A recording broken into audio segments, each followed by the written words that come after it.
मैं सुशील कुमार आपका अपने चैनल सुशील क्लासेस में आपका स्वागत करता हूं। आज हम बात करने वाले थे वर्ग के विषय।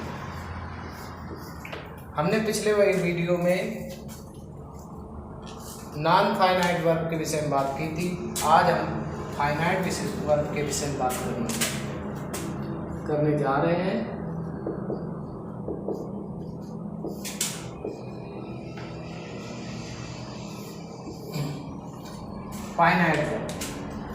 फाइनाइट वर्ब जो है 4 प्रकार के होते हैं।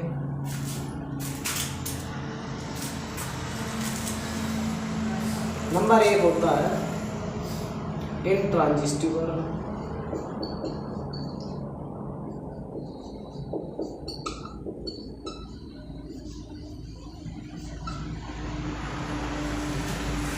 सेकंड होता है ट्रांजिटिव वर्ब।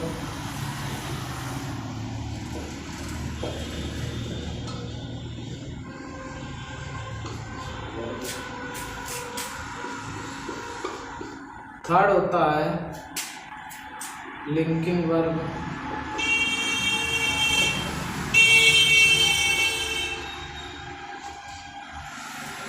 फोर्थ होता है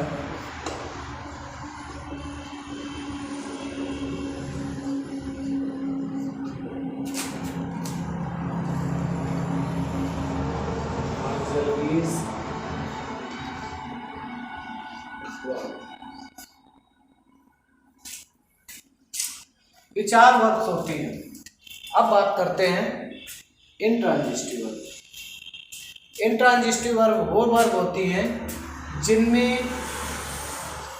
सिंगल वर्ब आती है।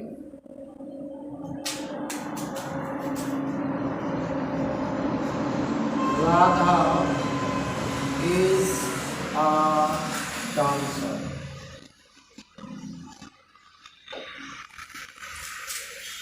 Radha is a dancer. You are a teacher.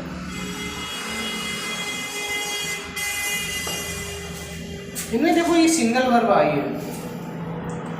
इनको इनकम्प्लीट कॉम्प्लीमेंट बोलते हैं या इनकम्प्लीट प्रेडिकेशन भी बोलते हैं। इनकम्प्लीट प्रेडिकेशन भी बोलते हैं। ये ज़्यादातर नाउन की ही बात करते हैं, नाउन के विषय में बताते हैं या नाउन की ही बात करते हैं। ये होते हैं intransitive verb. Transitive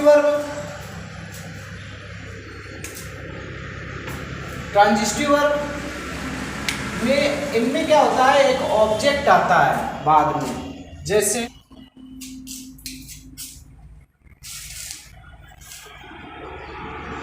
Sanjay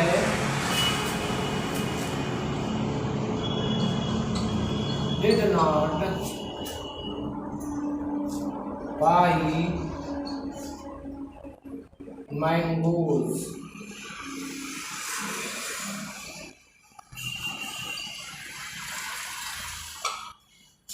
Sanjay did not buy the mangoes. You have given me a pen. ये जो एग्जाम्पल है इनमें देखो, हम ऑब्जेक्ट भी बात में आ रहे हैं, वर्ब भी 2 आ रही हैं। तो जब ये वर्ब और ऑब्जेक्ट में आता है तो जिनमें ऑब्जेक्ट आता है वो हमारी ट्रांजिटिव वर्ब होती है। लिंकिंग वर्ब है इज, एम, आर, वाज, वर। यहाँ पे लिंकिंग वर्ब ये हैं। अब हम बात करते हैं लिंकिंग वर्ब के विषय में। लिंकिंग वर्ब जो है 3 तरह से यूज की जाती है। लिंकिंग वर्ब देखिए, जैसे I am a teacher, I am a teacher. अब ये आई एम लिंकिंग वर्ब है। अ टीचर इनकम्प्लीट प्रेडिकेशन या कॉम्प्लीमेंट है। यहाँ पे एम, इज, एम, आर इनमें से लिंकिंग वर्ब के रूप में प्रयोग किया गया है। इसको इस पूरे वाक्य इस वर्ब को क्या कह सकते हैं? इंट्रांजिटिव वर्ब भी कह सकते हैं यहाँ पे। अब इंट्रांजिटिव वर्ब जो होती है उसमें एक वर्ब आती है, एक वर्ब आना कंपल्सरी है। जैसे आई टॉट, आई टॉट मैंने पढ़ाया। अब यहाँ पे हम देखते हैं टॉट एक सिंगल वर्ब है, ये इंट्रांजिटिव वर्ब है। इंट्रांजिटिव वर्ब है। ही स्लीप्स, इंट्रांजिटिव वर्ब है। इंट्रांजिटिव वर्ब है। जबकि यहाँ पे ये भी इंट्रांजिटिव वर्ब है। ये इनकम्प्लीट प्रेडिकेशन या इसको कहते हैं कॉम्प्लीमेंट भी कहते हैं, इंट्रांजिटिव वर्ब है। अब इसी तरीके से अगर हम दूसरी का प्रयोग करते हैं, जैसे he is weeping in the room,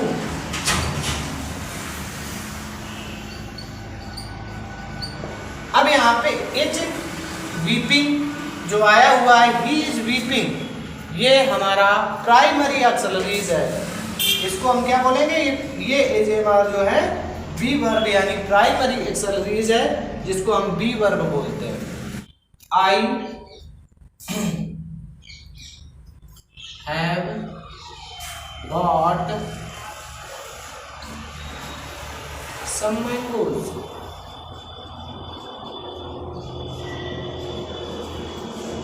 अब यहाँ पे हैव गॉट, ये हैव वर्ब में आती है सब मैंगो। चूंकि यहाँ पे ऑब्जेक्ट भी आया है, वर्ब भी आई, दो वर्ब भी हो गई, तो ये हमारा ऑब्जेक्ट में आया है। यहाँ पे हैव वर्ब हो गई है, और यहाँ पे आप समझ रहे हो ये इंट्रांजिटिव है और ये इंट्रांजिटिव है, ये भी इंट्रांजिटिव वर्ब है, लेकिन इसमें बी वर्ब इनकम्प्लीट प्रेडिकेशन भी है। यहाँ पे ये जो है ये बी वर्ब यानी कि प्राइमरी ऑक्सिलरीज है, मॉडल ऑक्सिलरीज। प्राइमरी ऑक्सिलरीज दूसरा होता है मॉडल ऑक्सिलरीज। तो प्राइमरी ऑक्सिलरीज जो होती है इसमें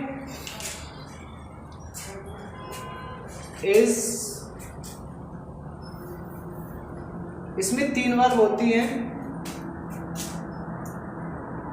एक तो डू वर्ब,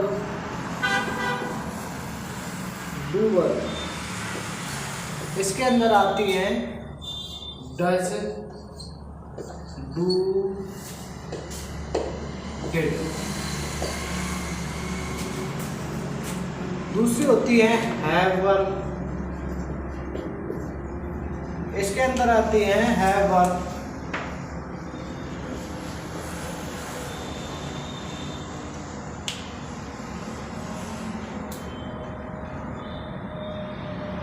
हैव वर्ब्स के अंतर्गत हमारी आती हैं हैज, हैव, हैव, ये तीन वर्ब आती हैं।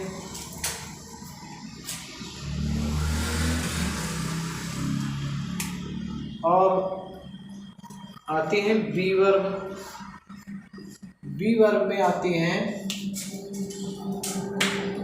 इज, एम, आर, वाज,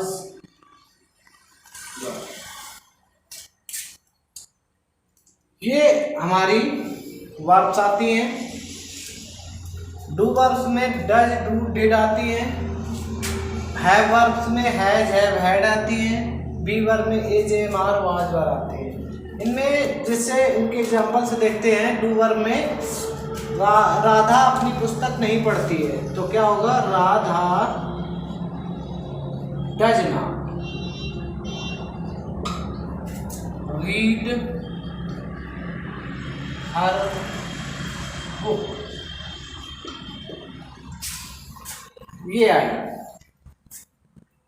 इसी तरीके से does not, do not, did not, you did not buy a book yesterday।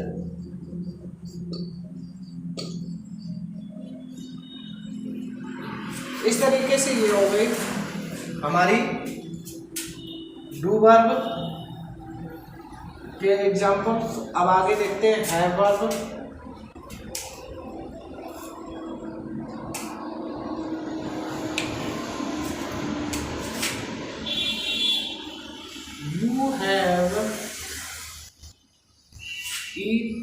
You have bought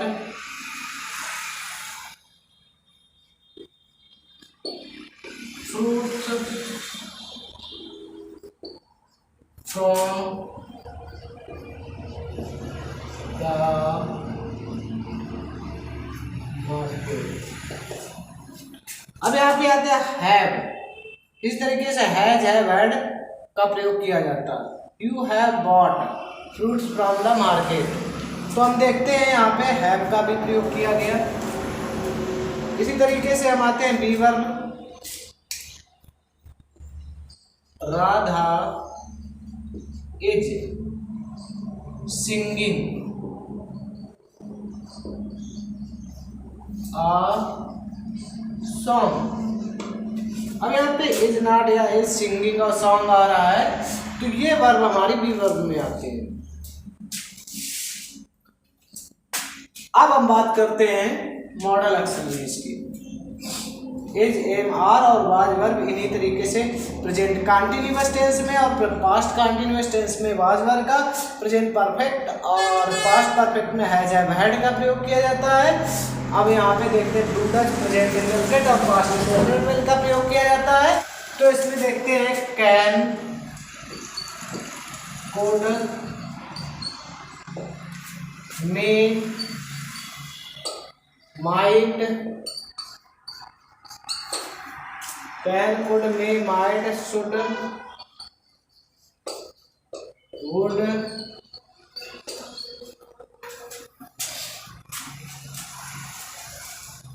must, will, would, shall,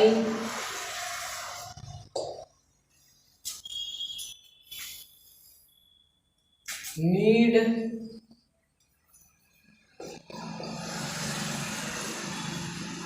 need not, dare,